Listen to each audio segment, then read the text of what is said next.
नमस्कार, मेरा नाम प्रतीक खंडेलवाल है और मैं श्री गोकुल वर्मा राजकीय पॉलिटेक्निक महाविद्यालय भरतपुर में मैकेनिकल इंजीनियरिंग डिपार्टमेंट में एज अ लेक्चरर वर्किंग हूँ। Refrigeration and air conditioning subject, जिसका सब्जेक्ट कोड है ME301, उस सब्जेक्ट के लेक्चर यहाँ पे जो इसका यूनिट नंबर 1 है, उसका टॉपिक 1.1 का पार्ट नंबर 3 है। उस पे ये लेक्चर रिकॉर्डेड है। इससे पहले 2 लेक्चर रिकॉर्डेड है और अपलोडेड है। उसी के कंटिन्यूएशन में हम आज आगे बढ़ते हुए रेफ्रिजरेशन एंड एयर कंडीशनिंग की यूनिट फर्स्ट को कंटिन्यू करेंगे। तो हम आज देखेंगे कि इससे पहले मैं आपको रेफ्रिजरेटिंग मशीन के बारे में आपको अच्छे से बता चुकी हूँ और रेफ्रिजरेटिंग मशीन का स्कीमेटिक डायग्राम से मैं आपको पूरी तरीके से समझा चुकी हूँ और उसका हीट इंजन से कंपैरिजन करके आपको बता चुकी हूँ कि क्या रेफ्रिजरेटिंग मशीन और हीट इंजन के बीच में क्या डिफरेंस है। उसके साथ ही मैंने आपको हीट पंप भी समझाया था और इन तीनों का कंपैरिजन करने के लिए स्कीमेटिक डायग्राम भी बनाया था और इनकी कंपैरेटिव स्टडी भी की थी।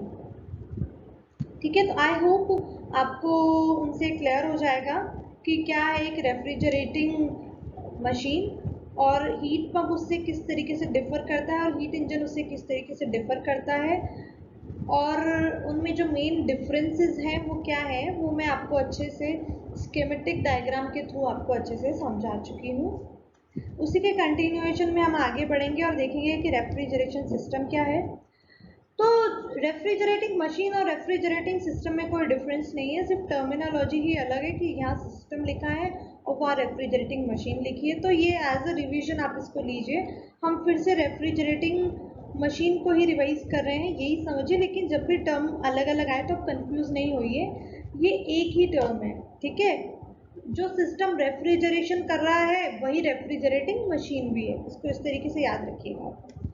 The mechanism used for lowering or producing low temperature in a body or a space whose temperature is already below the temperature of its surrounding is called the refrigeration system. ठीक है, हर एक वो mechanism जो कि एक body या space के temperature को कम करता है या कम टेम्परेचर प्रोड्यूस करता है, जबकि वो बॉडी जो है वो ऑलरेडी सराउंडिंग टेम्परेचर से कम टेम्परेचर पे है।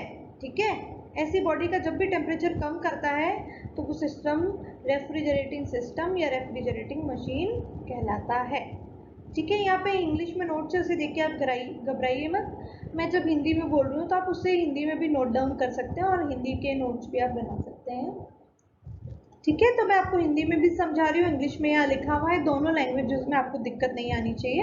आप आराम से जो भी जिस लैंग्वेज में आप कंफर्टेबल है आप उसमें पढ़ सकते हैं इसको।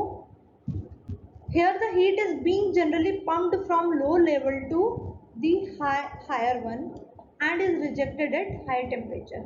रेफ्रिजरेशन सिस्टम में हमेशा जो हीट है वो लो लेवल मतलब जो बॉडी लो टेम्परेचर पे है उससे हीट निकाल के जो बॉडी हायर टेम्परेचर पे है वहाँ पे हीट भेजी जाती है या लोअर लेवल बॉडी की हीट रिजेक्ट की जाती है हायर टेम्परेचर बॉडी पर। ठीक है, ये मैं आपको पहले भी समझा चुकी हूँ। तो रेफ्रिजरेटिंग मशीन और रेफ्रिजरेशन सिस्टम एक ही है। अब वो रेफ्रिजरेटिंग मशीन और रेफ्रिजरेशन सिस्टम जो काम करता है उसे कहते हैं रेफ्रिजरेशन। तो जनरली क्या काम करता है इसको इस लैंग्वेज में हम फिर से समझ सकते हैं कि the term refrigeration may be defined as the process of removing heat from a substance under controlled condition.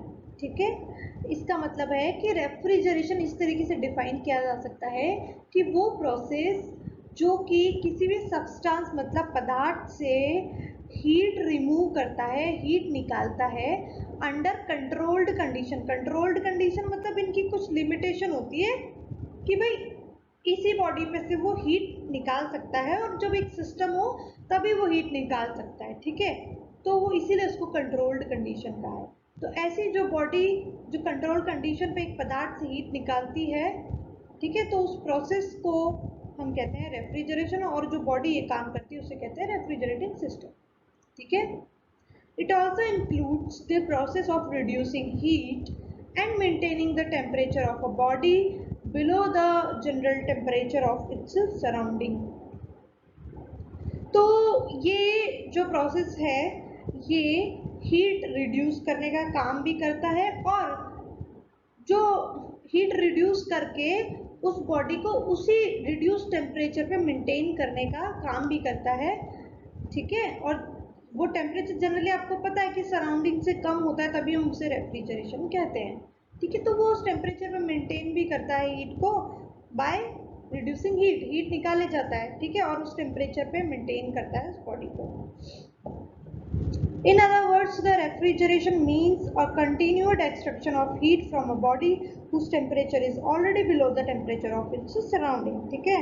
तो आपको पता है कि आप रेफ्रिजरेशन तभी करोगे जब आपको एटमॉस्फेयर से कम टेम्परेचर पे किसी बॉडी को रखना है। तो आप इसको इसी तरीके से डिफाइन करोगे कि एटमॉस्फेयर से कम टेम्परेचर पर अगर उस बॉडी को उसका टेम्परेचर मेंटेन किया जाता है किसके द्वारा, हीट एक्सट्रैक्शन के द्वारा, हीट निकालने के द्वारा, ठीक है। तो वो प्रोसेस है वो रेफ्रिजरेशन कहलाता है। इस चीज़ को ध्यान रखिएगा आप कि आप यहाँ टेम्परेचर मेंटेन करने के लिए हीट निकाल रहे हैं। आपको पता है कि अगर आप हीट देते हैं तो टेम्परेचर बढ़ता है, तो हीट निकालोगे तो टेम्परेचर क्या होगा, घटेगा, और उसे ही हम क्या कहते हैं, रेफ्रिजरेशन कहते हैं। क्लियर है, ठीक है। और इसके काफ़ी सारे एग्जाम्पल आपके घर में भी है। फ्रिज जो है सबके घर में, आजकल सबके घर में जनरली फ्रिज होता है, ये नहीं भी होता, आपने एसी देखा होगा। तो ये सब यही काम करते हैं। टेम्परेचर एटमॉस्फेयर में बाहर जब 35 डिग्री 40 डिग्री होता है तब आप एसी चलाते हो, आप सर्दियों में कभी एसी नहीं चलाते हो। एसी मतलब रेफ्रिजरेशन या कूलिंग नहीं करते हो, ठीक है। हीटिंग के लिए तो आप अलग चीज़ है, वो हीट पंप आपको बताया वो यूज़ कर सकते हैं, उसमें कोई दिक्कत नहीं है। तो आगे बढ़ते हैं अब हम, मेजर एप्लीकेशन इसके क्या है। Food processing, preservation and distribution. Generally काफ़ी सारे फूड ऐसे हैं जो कम टेम्परेचर पे ही प्रोसेस किए जा सकते हैं, उनके लिए प्रिजर्वेशन मतलब उनको ख़राब होने से बचाने के लिए, जैसे कि आप लोग, एक सिंपल एग्जांपल है कि आपके घर में सब्जी वगैरह दूध वगैरह आप रखते हैं तो वो प्रिजर्व ही कर रहे हैं, उसको ख़राब होने से बचा रहे हैं। डिस्ट्रीब्यूशन का यहाँ मतलब ऐसे है कि जब एक जगह से दूसरी जगह फूड डिस्ट्रीब्यूशन करते हैं, लेट्स सपोज जैसे कि आपको पता है कि राजस्थान में मछली नहीं होती, मछली उत्पादन, तो बाहर से जब दूसरे स्टेट से, साउथ साइड से या वेस्ट बंगाल साइड से जब मच्छी आती है तो उसको आप फ्रिज में स्टोर करके ही लाए जाते हैं बड़े बड़े रेफ्रिजरेटर्स में, तो उसमें भी काम आता है डिस्ट्रीब्यूशन, ठीक है। केमिकल एंड प्रोसेस इंडस्ट्रीज, कई सारे केमिकल प्रोसेसेस ऐसे हैं जहाँ पे टेम्परेचर कम चाहिए तो वहाँ पे भी रेफ्रिजरेशन काम में लिया जाता है। Special application such as cold treatment of metal, medical, construction etcetera. काफ़ी सारे स्पेशल एप्लीकेशंस है, जैसे मेटल, काफ़ी सारे मेटल ऐसे हैं जो हाई टेम्परेचर पे बॉयल हो जाते हैं या वॉलेटाइल हो जाते हैं, तो उनको कम टेम्परेचर पे रखा जाता है रेफ्रिजरेशन के माध्यम से। उसके अलावा मेडिकल में काफ़ी सारी ऐसे इंजेक्शन, दवाइयाँ ऐसी होती है जो कम टेम्परेचर पे रखी जाती हैं, तो उनके लिए भी रेफ्रिजरेशन। सिमिलरली कंस्ट्रक्शन में भी कुछ पदार्थ ऐसे होते हैं जिन्हें कम टेम्परेचर की ज़रूरत होती है, तो वहाँ पे रेफ्रिजरेशन काम में लिया जाता है। और इसी के साथ कंफर्ट एयर कंडीशनिंग भी। कंफर्ट एयर कंडीशनिंग का मतलब है यहाँ इंसान के थर्मल कंफर्ट से, जब एक इंसान अपने कंफर्ट लेवल में रहेगा तभी वो ज़्यादा प्रोडक्टिव हो पाएगा, तभी वो ज़्यादा काम कर पाएगा, तो उससे उसका कंफर्ट लेवल मैच कराने के लिए थर्मल कंफर्टिंग की जाती है, मतलब एयर कंडीशनिंग, एसी लगाए जाते हैं, उसे ही हम कहते हैं कंफर्ट एयर कंडीशनिंग, ठीक है। Refrigerating system and refrigerant working, ठीक है। रेफ्रिजरेटिंग सिस्टम एंड रेफ्रिजरेंट देखते हैं। तो रेफ्रिजरेंट जनरली वर्किंग फ्लूइड होता है रेफ्रिजरेटिंग सिस्टम का। तो आपको पता है कि रेफ्रिजरेटिंग सिस्टम वो इक्विपमेंट है जो कि किसी भी